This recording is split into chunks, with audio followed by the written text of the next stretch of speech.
What's boring about a buy-to-let if it lets you go on holiday for a month? 21 years of success. What is the secret? We were bankrupt. We had our house repossessed 4 days before my first daughter was born. Stock market. What happened on the 2nd of April? It plummeted. It didn't halve the property market. Didn't affect my rent roll. Property is a long-term business strategy. That's what everybody who is successful knows. The real money in property is made by... Welcome to another episode of the Property Developer Show, the podcast. Today, we've got a special guest, Vicki, who has been in the industry and a landlord investor for 21 years, which is an incredible innings. So welcome to the show today. Thank you. I'd just like to say I started when I was 10. I believe it. So kind. I think really, our listeners are maybe sort of early on or kind of still growing their portfolio. They've got active deals. So as I said to you sort of before we started, I've kind of been in the industry or investing for 5 or 6 years now. And I've seen people come and go very quickly. So 21 years of success, what is the secret? I think 2 things for me. One is, don't get taken in by the get rich quick. And I hope you'll agree that property is a long-term business strategy. Mm-hmm. And so anything that you see that says, I can make you a millionaire in a year, or I can get you 6 deals in 6 months, or any of that stuff, you've got to think to yourself, how strong are the foundations of those deals, of that strategy? What's its longevity? The real money in property is made by, in my opinion, creating something that gives you a monthly cash flow, the occasional lump of money if and when you want it, but the ability to work when you want to. I refer to that as a wealthy life. If I brought my book, you'd see the book said A Wealthy Life. That's the name of my podcast too. But actually, people think property is about money, and it's not. It's about freedom. It's about choice. I actually choose those 2 words to be control. I want to be in control of my life. I want to be in control of my bank account, and I want to choose how I spend my time. And so I'm prepared to see this as a long tail, not, a social media post of look how clever I am. And then all of a sudden you fall over because the deals had no legs, the money was too expensive, whatever else it is. And that's where you see people fall. And then the second thing is values. That whatever is important to you today before you get into property is always going to be important to you. And if what you do in property doesn't tie in with what's important to you today, you're going to have friction. And where there's friction, it makes success so much harder. So I'm not driven by money.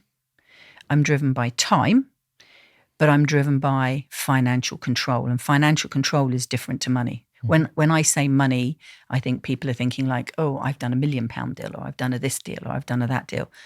You'll never see me make posts like that, because that doesn't drive me. What does drive me is I've had a holiday. Mm. My tomatoes are amazing. I will send you a photo of my tomatoes. But, that's where my values shape my strategy, with the knowledge that the long term is where the success lies. Is that something that's evolved over the years? Good question.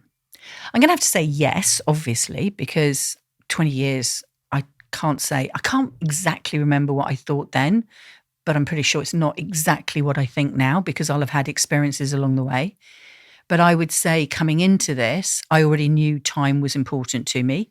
I was a single mum. I'd had a couple of mortality moments, those like, maybe I'm not going to live forever. Maybe I'm not going to live till I'm 150. Maybe I should make the most of the journey, not just focus on the destination. So time was already important to me.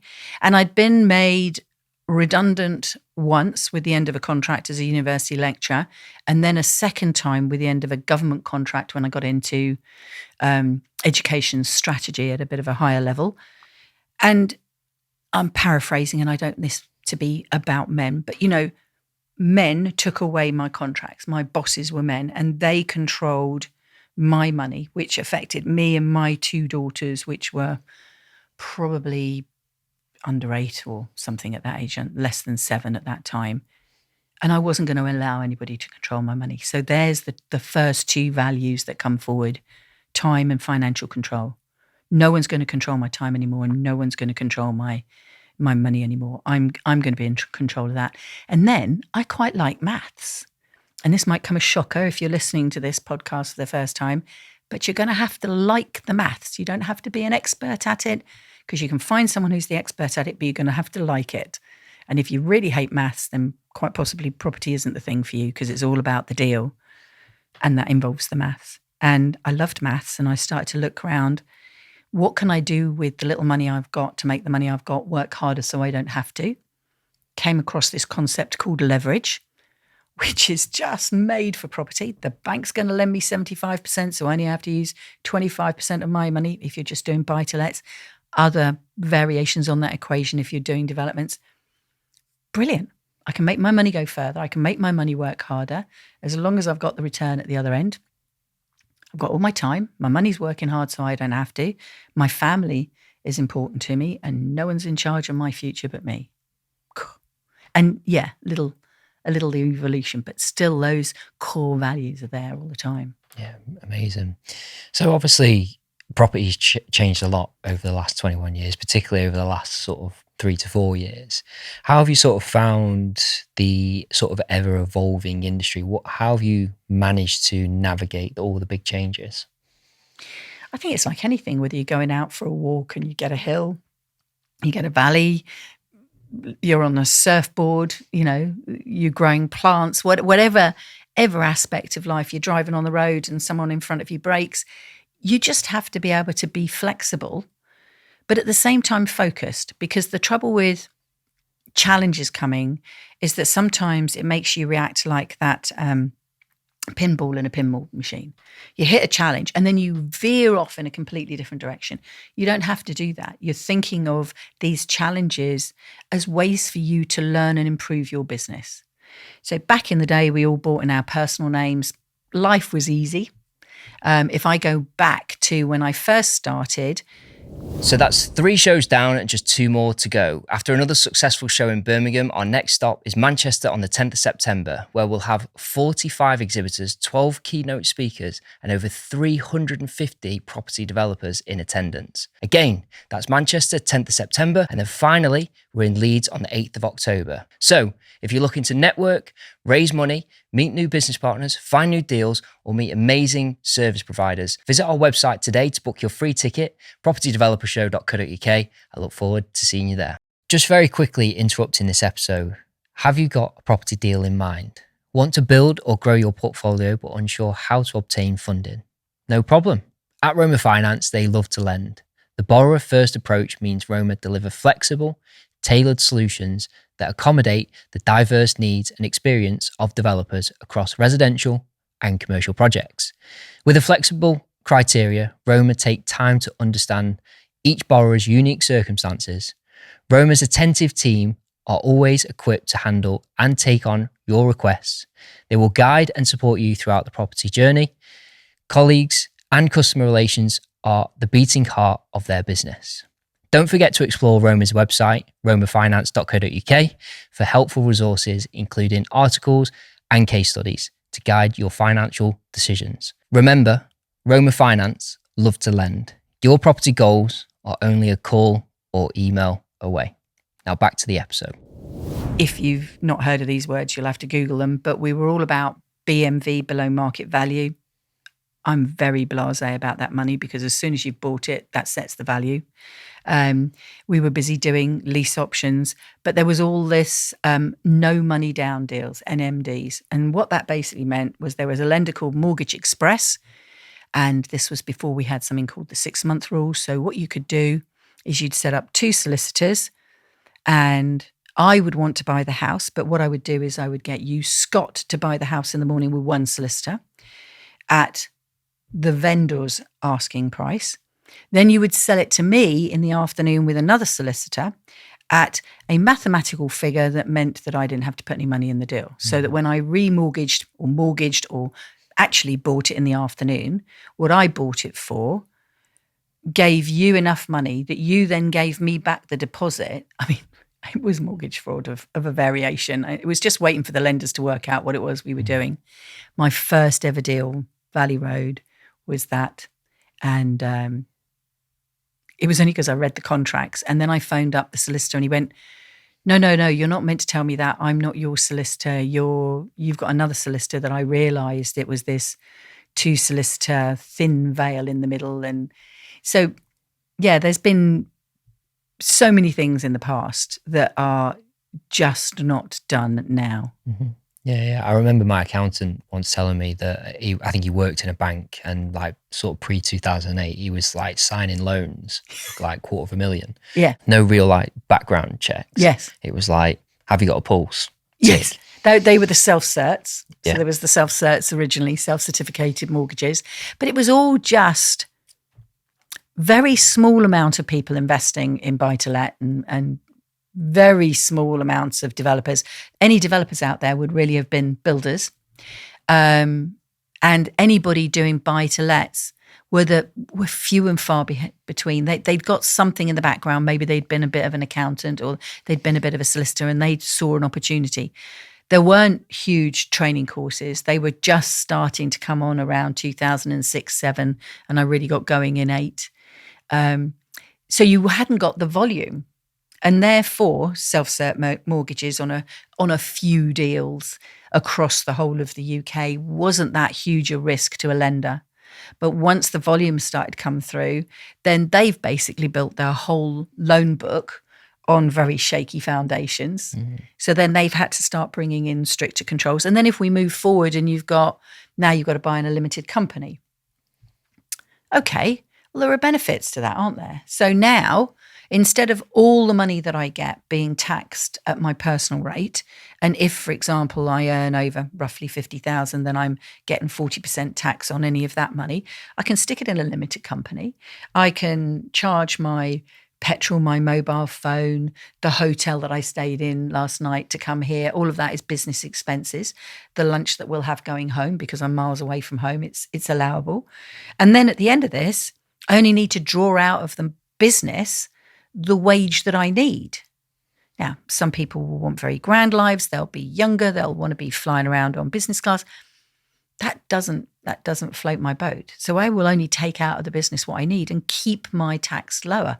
So actually, it's been a benefit. Mm. The side effect, of course, is that lenders are greedy and seeing the opportunity to stick an extra 1% on the interest rates, that type of stuff. I think the bigger challenge that you've got is understanding the market. The ebbs and flows of the market, the seasonality, if you like, of the property market, but also how the bulk of the houses are, let's call them, controlled by the general public. They either own them, they're selling them, they live in them, they're renting them, or they've rented them. And what goes on the front pages of the newspaper affects their mood. And if you imagine, we just had the pandemic, but way before that we had Brexit. Brexit was making everybody feel uncomfortable. That affects the property market. The COVID comes along and then actually closed the property market. I mean, for various other reasons, not just, and it's just that all the time. What's going on in the world, if anything, that should make you see that property is where you need to be. Mm. Anybody who's got a pension, what's that based on? Stock market. What happened on the 2nd of April? It plummeted. We know that he can drop some verbal bomb and within 24 hours, the value of your pension could be halved. It didn't halve the property market. No. Didn't affect my rent roll. Property. What's your kind of view on the market at the moment, the property market? Well, we're coming into the summer, aren't we? I have never understood this, right? If my kids were on school holiday, this is the period I'd want to move house.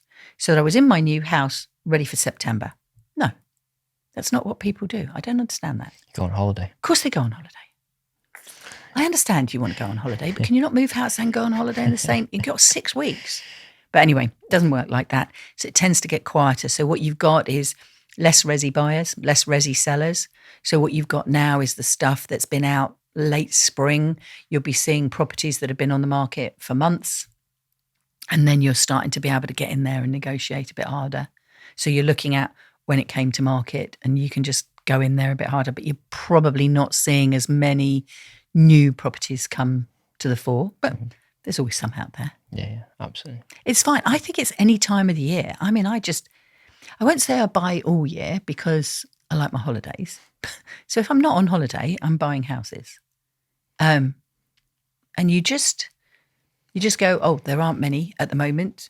So I'll either negotiate harder, or maybe I won't negotiate as hard because actually the numbers really work on this deal and I'd rather have it than not have it because I'm in it for the long term. Of course. So are you just sort of continuously buying property and that's something that you'll just do forever just because you enjoy it, or have you got sort of a target that you're trying to sort of get to? Oh no, the first. I just love buying houses. Right. There is something joyous about going into a property. You stand on the other side, check out the chimneys. And I love a Victorian, which is why I love it up here. So stand on the other side of the road, always got to check out the roof and the chimneys. And I love looking at properties in the rain because I love a leaky gutter. And then you get in the house and it always annoys me if the estate agent has got there too quick and opened the doors and vented the house. I want to open that door. Oh my God, what does this smell of? And I did something about being a property sommelier. That heady mix of damp with weed, quite pleasant. Low tones of pet urine, tobacco and damp, tobacco and weed. All of those, they're sort of like, I don't know enough. I don't know what. I've wandered into a metaphor that I actually don't know enough of the lingo to do. But, damp, weed and tobacco are all sort of like one cluster of smells. There's that acidicness of too much talking about pet urine, but it's there, and it's just that smell. And then you can be a detective, like, where is it? Or the ones that we had yesterday was all paint. So you're walking in and, okay, paint, what have they hidden? What have they hidden? And then it just makes me search harder then, because damp is obvious. I can find it. But if I can smell paint, then I know that you're hiding something, and then you search for that. And it's the joy of it. I saw a purple toilet yesterday. Wow. A coloured suite is so rare now. When I was doing it in the 20s, like 20 years ago, not in the 20s, 20 years ago, you could go in and avocados, boring, a pink one, exciting. I found one contraption in one bedroom, which must have been, I suppose, maybe sort of like a disabled access bedroom, but for years and years and years ago, maybe set up in the 70s, an avocado shower suite in the bedroom that was fold up. So you pulled down the shower tray. Wow. Really don't understand how you didn't leak in this. Wow. Pulled the curtain round, and then you had this little shower in the bedroom. So it was an ensuite, but in avocado foldy up style. Wow. Hopefully not too many HMO landlords hear about that. That might that might give them an idea. Absolutely. Yes. Edit that out, definitely. Don't tell them things. So are you just sort of boring buy-to-let, or are you doing sort of, is it? Yes. Okay. Everybody says boring buy-to-let and vanilla buy-to-let, but what's boring about a buy-to-let if it lets you go on holiday for a month? Absolutely. Yeah. Right. You're all busy doing your developments. You've got to be on site for 18 months, 2 years. When did you get a holiday? When did you get a holiday that you weren't thinking about your development? When was someone not messaging you? No, off. Thank you very much. Because there's always that period in a boring buy-to-let where you do all the hard work, you find the house, you negotiate the price, you do what the broker needs to do in order to get you the loan, you get the solicitor, you fill out their paperwork, and then you head off into this void where the solicitors are having this little ping pong match of inquiries in the background. Holiday. I'm not going to miss anything. Absolutely. You just wander off into a month or sometimes longer void. Occasionally you can send an email going, anything changed? No, all right, I'll have another week off. No, I use the word boring in a complimentary way, because I think, in my opinion, the most successful people that I know are good at doing the boring stuff repeatedly. Yes. And buy-to-let, I think, is one of the best strategies in property because of that nature of it being boring. There's less things that can go wrong with it. If you do it over the long term, you get better results, less downside, a lot more upside. So yeah, I say boring buy-to-let, but I definitely think that is the best investment strategy. It's your repeatable model. So there is the excitement of a development. There is the hard work of an HMO in that you've got the The front half of it is basically buying a buy-to-let, but just with more rooms or whatever. But with an HMO, you've got that constant management. I hand my stuff over to a letting agent. I'm not interested in the self-managing. More importantly, I'm not interested in constantly trying to keep up with what's the next thing that the government's fiddled in. Yeah. That's my letting agent's job, and she's extremely good at it. And what I do is I have regular conversations with her. So we've got PAT testing coming in next year. We've got whatever, I can't even remember what the last thing they fiddled with. And of course, we've got the renters reform coming in. Keep up to date with it, but I don't have to know all the minutiae. It's like I've become, I wouldn't say I'm the managing director, but I am the manager of a department that has a team of experts that I work with. They put the hard work in, and I'm just going, have you done your job? Yeah. Have you done your job? Have you done your job? And that's the boring bit. And then you systemize it. Now, systems are exciting in their own way if what that system does is make you money. But you know, the other thing out of all of this, and we talked all the way through, when my marriage first broke up, I'd got 2 children under 3, and I was a single mum, and I had to move into the back bedroom of my parents, and then I got some help from the council. And in those days, was lucky enough to be given what I didn't understand at the time, but I thought it was a council house. But it wasn't a council house on a council estate.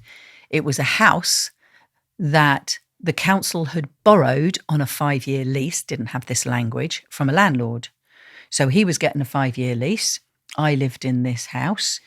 I got benefits in from the council, and I had the decent home to bring my children up. They had the stability of going to the same school, and I could sort myself out. And that's when I went to university, got my degree, got my master's, became a university lecturer. And then eventually we got moved, and we got moved into another house, which again, that was a bit of a consortium of houses and lenders and all that sort of stuff going on. And then I stayed there, and I got the chance to buy it. And that's how we ended up in that family home from which we then moved on. I didn't have that language at that time. But I think what it was doing was planting little seeds at the back of my head going, there are people out there doing something that you don't have the language to answer. You know, like you can ask Google or chat a question, but you've got to have the words to construct the question. What does mean? I don't know. I don't know how to articulate. What does it mean that how has this person lent their house to the council? I don't have the words to construct the sentence, so couldn't find the answer, but I had the seed. And then one day, with the love of money, spotted a property course, just went on it because it was free. It was 2 hours. And in that room, oh my goodness, it was like I'd had all these puzzle pieces sitting on my table, and someone flipped the box over and I went, that's what it's a picture of. Done. I know what I'm doing now. My sister didn't see it the same way as me because her values are different to mine. Yes, she liked the money, but she wanted nice houses. I wanted mathematical houses. The buy-to-let is a mathematical house. A little bit of my money, a lot of the lender's money, light refurb, tenant in, long-term, rent out, letting agent does all the work, bank does all the heavy lifting. I have a holiday. Lovely. Boring, thank you. Yeah. That sort of flipping the puzzle analogies, that's exactly what sort of happened to me as well with property. I started as an apprentice working for another developer, and then thought, I'm going to buy property. That was like my ambition. And then I was basically saving for a deposit, working all the hours of the day. And then I came across this, again, free course on how to use other people's money to buy property. And I was like, what have I been doing for the last 5 years? Yeah. And it was literally that same case of just being like, oh my Lord, like this is what I've been looking for. Yeah. And then that was it. That was like, I left my job, used that money that I'd been saving to support myself, and then used other people's money to invest. I've always been very cautious about using other people's money when I learnt that depending on how you do it, it means that they're linked on your credit report. And that's almost like getting into a dating relationship. You want to know someone's history before you decide that you're going to move in together. So I've always been very, very cautious about that. But yeah, it's just brilliant. And I'd love to have you back on my podcast and have that conversation. Because you know what I want to know is, you said you were an apprentice for a property developer. There must have been other apprentices. Did every other apprentice do what you did? No. Why not? What is it? I want like a living verbal autopsy. I'm not actually going to cut you open or Frankenstein you, but a living autopsy that dissects you to go, why? Why did you do it? Do you know the answer to that question? I think it's I've thought about this a lot, and I think it's a multitude of reasons and things. I think natural kind of passion towards business helps massively. That's probably one of the biggest factors. And I think childhood probably has something to do with that as well. Definitely. I was always sort of like I wasn't very good in school because I never really engaged. Like my mum stopped going to parents' evening because the feedback she'd get is if Scott applied himself, he'd actually, get somewhere type thing. Sort of had very little growing up, saw the struggle of parents having to work all the time. And I think I've got an inner discipline. I've probably got a bit of an addictive personality as well. So I get really addicted to things. If I'm doing it 110%. There's no in between. So I think there's like a lot of things that that's my kind of messed up puzzle, if you want to call it that. I would absolutely agree with you. I love it. And as a former teacher, that thought that a teacher turns around, if Scott applied himself, who's the teacher in this relationship? You're the teacher.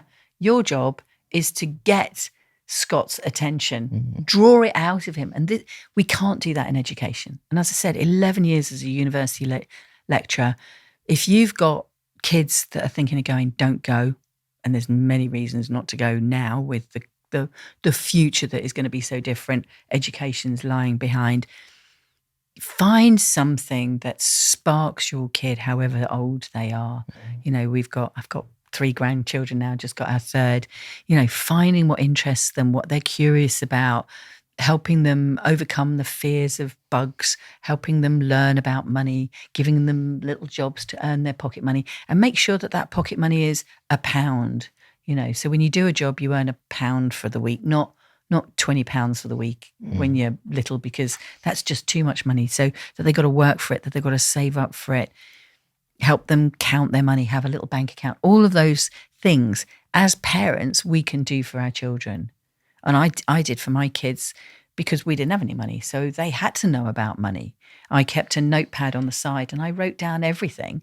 I'm so old, we used actual phone boxes to make actual phone calls with actual 10p's. And if I put 10p in the phone box, I wrote it on my list that I put 10p in the phone box. And the kids thought that we were rich because we had holidays. But I worked out that if I took my maintenance grant for university, something you'll never get anymore, but I got a maintenance grant for university, put it in a high interest account, I earned £60 a year, and that £60 a year paid for our fun on the summer holidays. And I started to leverage. And then I learned about credit cards. So I worked out that if I buy everything on a credit card and I buy it the front half of the month, I've basically got that money for free for 30 to 45 days, depending on when I bought, before I have to clear the credit card. Well, if I then got an interest account that allowed me to pull out money once a month, I could put all my money in a higher interest account with 1 month's notice, spend everything on the credit card, pay the credit card once a month. So then I had to keep a record so I didn't overspend, and just started to learn to use money as a tool. And I think maybe your story of looking at your parents, you would have had those seeds about money then. Oh, absolutely. And that's so important as a skill, because that's what everybody who is successful does or knows. It's money as a tool. No, absolutely. Where do you think for you, was that like a natural ability that you think you had, or was there like a realization of, wow, I can use money in this way? What was that kind of process for you? I think my childhood was all, I don't know, not quite princesses and fairy tales, but I never heard my mum and dad argue. I had no idea in the concept of growing up until I left home that my mum and dad worried about money. As I got much older and I look back, I could see that when we went away on holiday, my mum bought things for the holiday over the months before, and we used to have the spare bedroom, and she would lay out, because as little girls, the thing that you need when you go away on holiday is new white socks and white knickers and things like that, and she would lay all this out, and we would go away on these holidays because my dad was Italian, so we would drive to a country called Yugoslavia, which is now Croatia. And we would drive out there across Europe every summer, set off on a Saturday night, drive all night to get there. And then we were there because we were basically self-catering, because I didn't realise we weren't rich. So we put all the money into the petrol to get there, and then we coped while we were out there. My mum would stack up Spam and corned beef. This is not actually a diet any of you really want. My dad made a very good corned beef, what I now understand is a hash. I can't bear corned beef. Scrambled eggs with Spam. But we were sitting on a beach in Yugoslavia for 2 weeks. And way back then, oh my God, how old would I have been? I don't know, let's say the 1970s. No one in my school was doing international travel. No one had been to the countries I'd been to, because not only were we ending up in Yugoslavia, Croatia, we had been through France and Austria and Germany and Switzerland, and I'd seen the Alps and I'd been through the Brenner Pass, and we would always stop off in Venice where his sister lived, and I've seen the canals, and I'm 4, 5, 6, 7, 8, 9, 10. Every year we're doing this, and that opens your horizons. But there are lessons along the way that you don't, again, it's back to this language thing. I didn't know it was a lesson, but it was an experience. And then in the future, I get the lesson and I go, oh, yeah, what my mum was doing was she's the financial planner. What my dad is he's the risk taker. And then, as I said to you earlier on, I got this made redundant thing. But prior to that, when my marriage broke up, I realised that we were bankrupt. We had our house repossessed 4 days before my first daughter was born, which is why she was born when she was born, because I got high blood pressure and something called preeclampsia and we were rushed into hospital, and the house was packed up, and we were, in fact, I think we might have been repossessed while we were, we were repossessed while I was in hospital, because I stayed in a week. So I went in from one house and came out to another house, and we got repossessed, evicted in the middle. Then it happened a second time. And what I had done is the other thing that I had not fully overtly appreciated. But although my mum's the financial planner, she, in a way, abdicated the earning to my dad, the man. Mm-hmm. So men are the financial providers, women are the nurturers. And those were the first 2 episodes of my podcast. We've got these avatars that are societally injected into us. And so I had followed that pattern. I'd got married and I'd allowed my husband to take control of the finances. But he didn't have the same values as me. Mm. So he wanted to stay in 5-star hotels. And if we'd had social media then, he would have been all over social media posting all the things that we were doing. And we had to eat in 5-star restaurants and all this sort of stuff. Just didn't do it for me. I wasn't that interested. But that was pulling us into debt. And because I wasn't checking the bank accounts, I had given the responsibility to my partner and then not known that they had the skills, we ended up bankrupt and we lost everything. And I thought, here I am with 2 baby girls. We'd owned homes. Now we're in rented accommodation. He's on benefits. I'm on benefits. Is this the role model that I want to be for my girls? And then maybe where you had that bit, you talked about it being a business. I've never seen the word creative as me. But I've got a podcast, I've written books, I love photography. Maybe I'm creative, but I don't see myself as a creative. Mm. I don't see myself as an entrepreneur. But hey, Vicki, you've invested in books, in property and books and podcasts. That is a bit entrepreneurial compared with other people. But I don't see those labels. But what must be lying in there, again, is those seeds. So you had the word business. Mm. I've never sort of thought of myself as a business owner, but I must be, because I am. Of course. But I don't see those labels attached to me. So they're these little seeds that then all the puzzle pieces over the picture turns. And when that moment happens to you, it's like, oh, it all makes sense now. Mm. And you can go back and you can see where all those pieces come from, because now you've got, that picture has given you the language to make sense of your life. And I think, if you looking at your podcast, the usual people that come on here are very young and they're very dynamic and they're earning loads and loads of money. And I don't want this to sound like, oh, well, you've got to wait till you're really old and then you can look back in your life and it all makes sense. You can take these lessons and you can work it out for yourself because you're doing it. Think about what's important to you? What are your values? What matters to you most? And there'll be a time in your life, particularly if you're younger and you're not necessarily in a hard relationship and you're not necessarily got children, that actually you do want to hammer the money for a bit. And you are quite prepared to work 12-hour days, 7 days a week. Then go for it if you're enjoying it. And if the return of the time that you've invested is worth the effort. When the deal needs to move fast and the numbers need to stack, there's one name in property who you can trust: Vast Commercial Finance.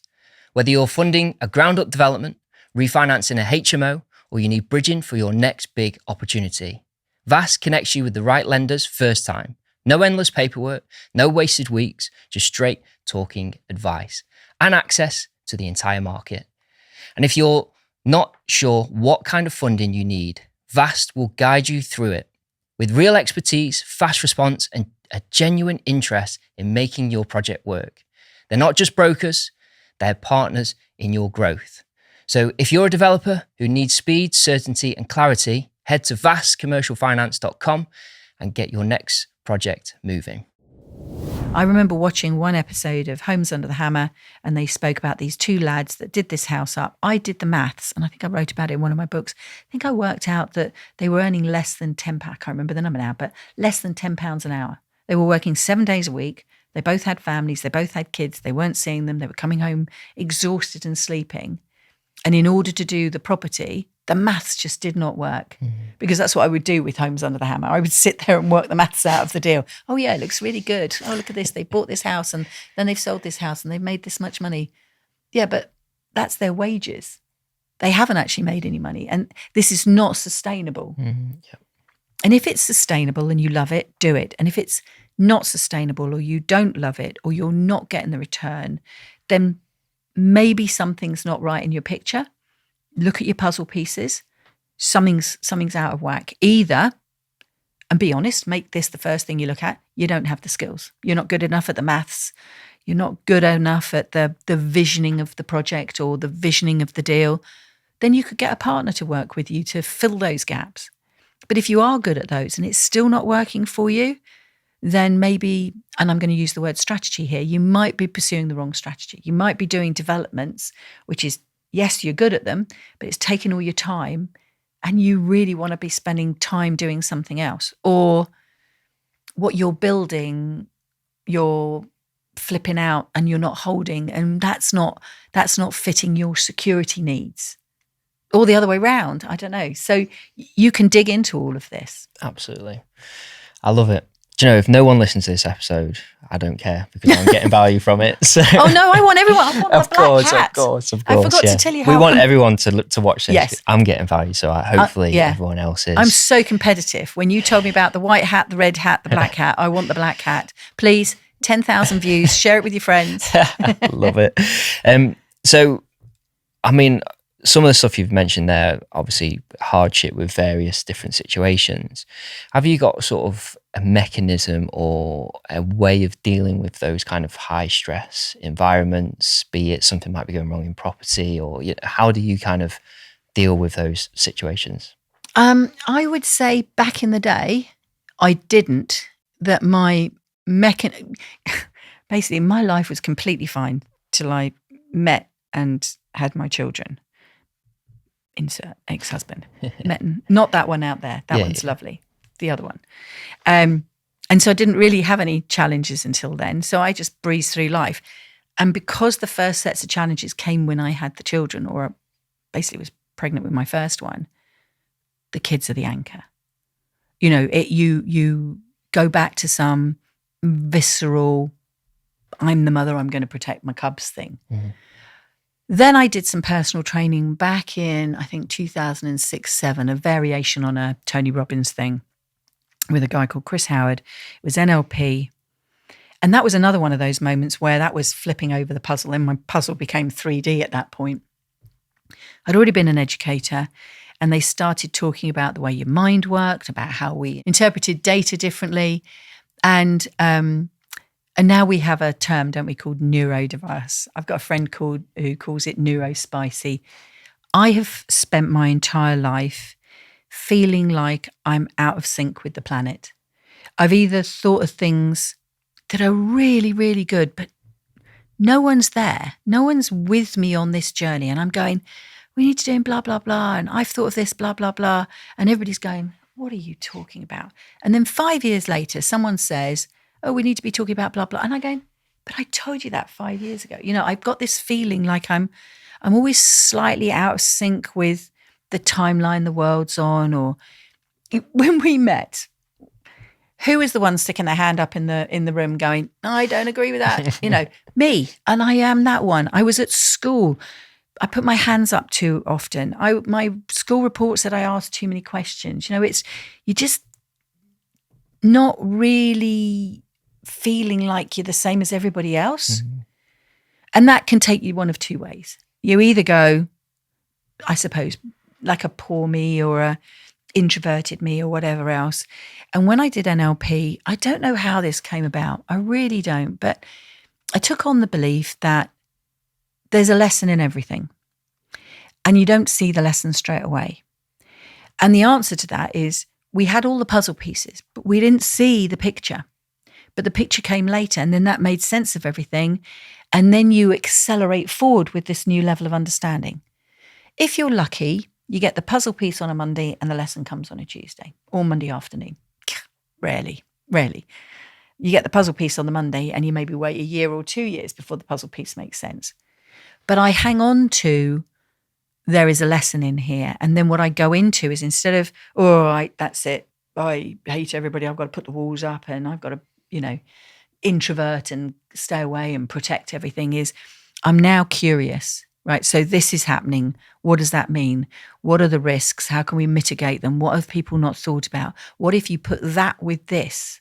And that's where I'm going now. I had a feeling at the end of 2019 that something was coming in 2020. I didn't know it was going to be COVID. And I felt that there was going to be a shift. And actually what's happened is the shift is, for me, because I do a lot with women, so I do a lot of talking at women's events, and I've recently done a course on YouTube for women to take on more financial control and responsibility. The women that I have been speaking to have all had some awakening. And it was because during COVID, all money stopped. Everything was made vulnerable. And your role as a woman is to take care of your children. Not to say that that's not also a father's role.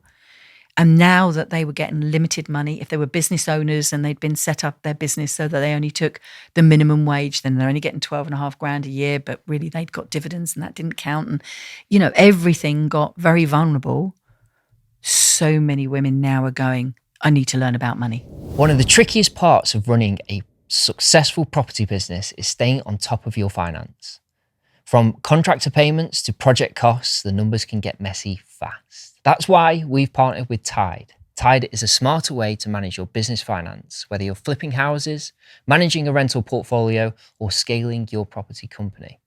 With Tide, you can open a free business account in minutes, no hidden fees, send professional invoices and payment links, accept card payments in person or online, track expenses, and set aside tax automatically, all within the app. You can even add an expense card for your team as you grow. It's fast, clean, and built for the way property professionals work. And here's the kicker. Open a Tide account with our code PDS and spend just £100 and you'll get £50 cash back. Further information on how you can sign up in the episode description. T's and C's apply.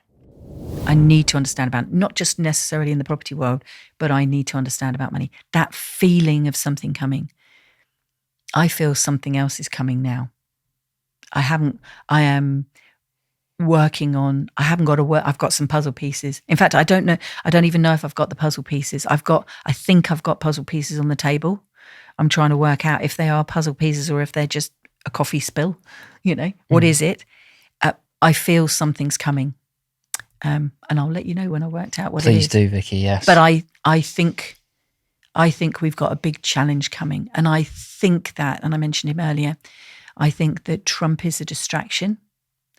I think that he's a piece of energy out there that is drawing our attention in his direction. And, he's a bully or a megalomaniac or whatever he is. He's over there going, look at me, and something's going on over here, and we need to watch that. Now you got me worried. No, get curious. Okay. Yeah. Be curious. Yeah. What do you hear? What do you see? Mm-hmm. And maybe that's a great thing that everybody could do on this. What are you feeling?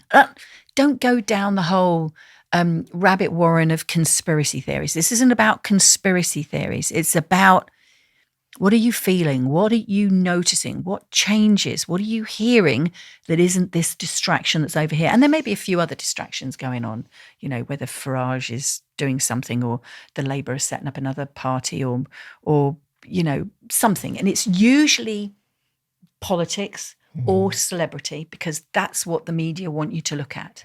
This, come over here and look at this. This is the story. But behind it, something else is going on. And others will know that. We just got to see through that illusion. It's like the Matrix, isn't it? Red pill, green pill, see through the illusion. Are we in, what is that film with Jim Carrey? Where he's in a world. Truman Show. Excellent. Show. Truman Show. Are we all in the Truman Show? Who's pulling the strings? Who's dishing out the pills? Make your own life. What's important to you? How do you want to live your life? How do you want to spend your time? How much money is enough for you to live the life you want? Not an Insta life. The life that matters to you. What's important to you? Holidays, tomatoes, scuba diving, open water swimming. How much money do I need? Sorted. I can have more than that. I can have much more than that. But I know that I've got plenty. I've got enough. More than enough. And then you can just fill in the rest of the day with work. I've got a happy calendar. Everything's mapped out on the calendar that I want to do. And then I work out what time I've got left to do the work to earn the extra money if I want it. But of course, property provides a good chunk of that. So you're all right. Absolutely. Yeah, I think it's very interesting. I mean, there's the shift in the world from COVID. For me, the biggest thing is time sped up. That's one thing that... Isn't it weird? That I just can't... From 22 to 25, it's like the same year. Yes. It's like, I don't know if it's 23 that I did it, or 24. Yes. Or it's all the same. But everybody says that, doesn't it? Yeah. How has it messed with us so much? When did that happen? I don't know. I'm going to go with 3 years plus or minus 2, because I don't know. Yeah.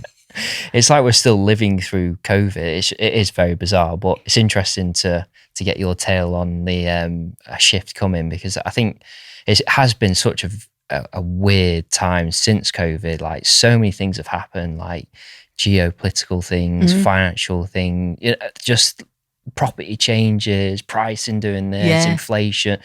Yeah. Quantities, everything. Yeah. Interest rates going all over the place. Yeah. Stock market mucking about. But also, I think there are some other things. So apart from the women stepping up, or young women stepping up and looking at their finances, and I'm not hugely tuned into younger people, so do correct me, but I get a feeling that there's a lot more young people that are not seeing necessarily that they need to be in a partnership, or necessarily that they need a family that includes children in their future. Yeah. There seem to be some young people coming through now that are going, I may or may not be in a relationship, but I don't see children in my future. And this, because we're coming through the tail end of the baby boomers. So what we should have done was we should have planned all of the nursing care and the homes, and we didn't, which is the government, blah, blah. But as we come through all of this, if there's a lot less people coming through, what's going to happen to all the nursing homes? So if we could take it back to property, looking at shifts like this going through, and then what do actually people want? There are a lot of people being much more mobile. We've seen that for a few years anyway, even pre-COVID. I don't have to have a job. Post-COVID, I can work from home. Do we need offices? Therefore, can we do more permitted development? There are so many things that you can start to look at if you get away from, you called it the geopolitical and the celebrity news, and you just take a peek through that door and see what else is going on out there, and then make your plans. I think it's overwhelm more than anything. I think because people have access to almost anything and everything at an instant, within a second. And I think that definitely plays into people's ability to make clear decisions. Yes. And I think obviously, traditionally it was kind of you go to school, you get your education, you get married, you get a job, you have children, Yep. you buy your house type Yep. thing. Whereas the world is just so much more complicated than that now. There is no real tradition and sort of it's trying to, I've not got children and part of me wants children, but then the other part of me doesn't. And I have that conversation in my own mind all the time about what I want to do. I'm not in a position now. I'm only 29, so I've still got plenty of time. But I think that's because there is just so much option for me. Like, do I want to move abroad? Yes. Or do I want to stay in the UK? Yes. Just too much going on, I think, Absolutely. in my view. But people might be different that are listening to this. And I think there's definitely young people out there that still do follow that traditional route and have children early. And there's nothing wrong with that. Absolutely not. But there is also a small wave of people coming through that are starting to think differently. Mm-hmm. And that's great for them. What does that mean for you in your life, for you in your property business or any other business that you've got? What impact might that make? So that's the bit that's interesting. There's some changes that are coming. How are you exposed financially? How are you exposed in your business? How are you exposed in your life? And what can you do to mitigate any risks that come forward? And I think the big thing for me is to always have, whether you call it your emergency fund, your resilience fund or whatever, to have accessible cash. I have accessible cash in places, physical places I can get to, and in various different institutions so that it's not all in one place. But then I also have my slightly longer money out there that's earning its keep because your money needs to be working. But even the accessible money is still in interest accounts that earn more than inflation. Because that's the other thing is we're not taught this stuff at school. Oh, you need to save. And anybody who's just got money sitting in a bank account, if you're lucky, you'll be getting 1% in a general account. And banks are very clever. They call them saver accounts. You check the interest on that.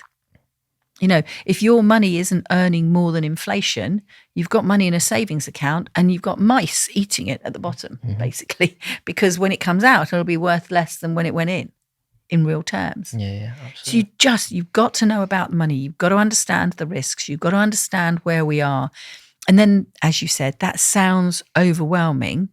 It's not if you put the phone away. Mm-hmm. Yeah. Now, bit ironic, given that you and I are recording a podcast that's going to go on YouTube, and we want you to watch YouTube, and then we're going to cut out some reels. And we really like you to go on Instagram and leave a comment and like and everything else. And please follow me on Instagram and follow him on Instagram and TikTok and everything else.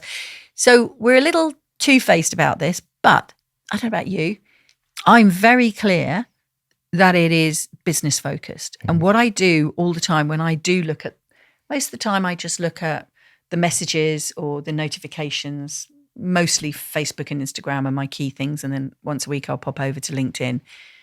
When I actually do just scroll down the first 10 or so posts that have been there, I X every advert. I'm not interested in you giving me adverts. Go away, go away, go away, go away, go away. If there's someone posting stuff that I'm not interested in, I want to see less, I want to see less, I want to see less. You can shape your feeds. You can play the system and make sure that your feeds are full of things. So I want whale sharks and property and tomatoes. So whale sharks, property and tomatoes. That's what I want. Got the start of this grandchild about 9-10 months ago because he's a month old now. I accidentally started looking at some baby pictures about 3-4 months ago, and then all I've got is baby massage, baby language, baby burping, which I did save a few, but now I've gone. Right, I've like done the baby thing now. X. Let's get back to whale sharks, tomatoes, and property. So you can do that, and then if you are addictive, you said you're addictive. I'm addictive and I'm competitive. Control yourself. Be addicted about the things that add value in your life, not social media.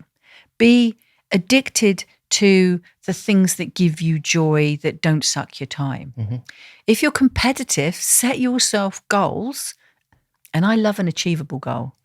I think I'm a bit controversial about goals. People say, oh, set a big goal. Why do you want to set a big goal? Why don't you set a goal that you can achieve and prove to yourself that you can do it? And then set another goal that you can achieve and prove that you can do it. And set up a series of little goals until you have absolute belief that you can do anything that you set your mind to. I absolutely believe if I set my mind to something, I can do it. If I don't set my mind to it, I don't do it. And if I don't achieve it, it's because there's something not right there, and then I can go back and fix it. But believe me, you can do anything you set your mind to, and that might mean that you have to scale back on anything that isn't us related in terms of social media. We're going to be your only people that you follow, or you use it for business, and I'm not a big fan of saying you can't watch telly. You can watch telly. I love a box set. That's my way to calm down in the evening.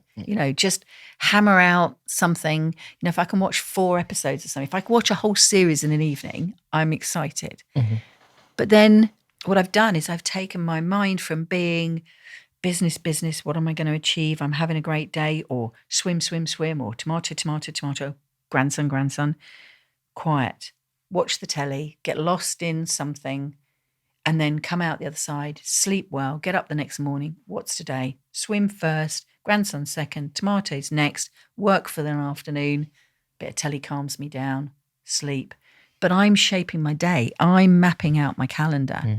I'm not allowing, if you like, thought viruses in, I need to look like this, or I need to, if I'm not doing a property deal like that, I'm not successful. If I'm not wearing that outfit, then no one will like me. If I haven't got that many likes, none of that bothers me.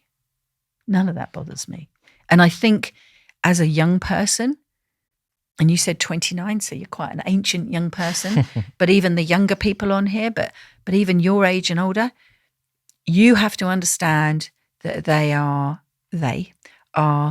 out to get your money and distract you. They want to distract you because they don't want you, whoever they are, they haven't got a clue. And this isn't a conspiracy. It's probably marketeers, marketing people. That they want you to be distracted so that they can slip in their adverts and make you buy things and separate you from the money, because that's how they make money. On that note, how can people get in touch and find your social media so that I can sell you things? But firstly, so much to unpick there. Amazing conversation, particularly the breadth of experience you've got, and to hear it from your side. And I've certainly picked things out that I'm like, I can relate to that massively. And it's always nice to get those traits from people that are sat where you've done it, you've achieved what you wanted to achieve type thing. So hopefully people have got some real value. But if people want some more value, how can they go about? Well, as long as you can spell my name, you can find me. So it's Vicki, Vicki, and Wusche, Wusche. So I am more personal on Facebook. I'm more business, I suppose, slightly on Instagram with tomatoes and swimming pictures. LinkedIn, articles. I've got a podcast, A Wealthy Life. There are the books. You can search me on Amazon. And with a name like me, I basically dominate the first 2 pages of Amazon anyway. So you just Google, you can just put my name in and you'll find me. But you can book a call. Something in here has triggered something in you, and you've got a question, or you don't understand how it relates to you. You can go to my calendar, which is a bit.ly, so the shortened links, bit.ly/book value, book Vicki. I think if you would put it in the show notes, that would be great. Yeah. I'd be happy to have a half-hour conversation with anyone who wants to understand this values thing. And I've got a manual that you can use to start questioning yourself about your values. Mm-hmm. What's important to you. It's just a piece of work to do, and then start lining things up. And once you line these things up, that path gets so much easier. It really does. Amazing. Thank you very much again for coming on, Vicki. Oh, thank you for inviting me. This has been a delight. Good. Thank you. It's been a pleasure. Thank you very much for tuning in. Obviously, a massive episode to unpick there. I think the beauty of where Vicki is in terms of obviously what she's achieved, and over a continuous basis as well. That's the key part to property. It's not the short-term wins, it's how do you win over the long term, and Vicki is an expert at that. So you definitely want to be listening to what she's been saying today. And of course, book that free call because there's more value definitely on a specific basis. As I always say, please do like and subscribe, and we'll see you on the next episode. Take care. Bye-bye.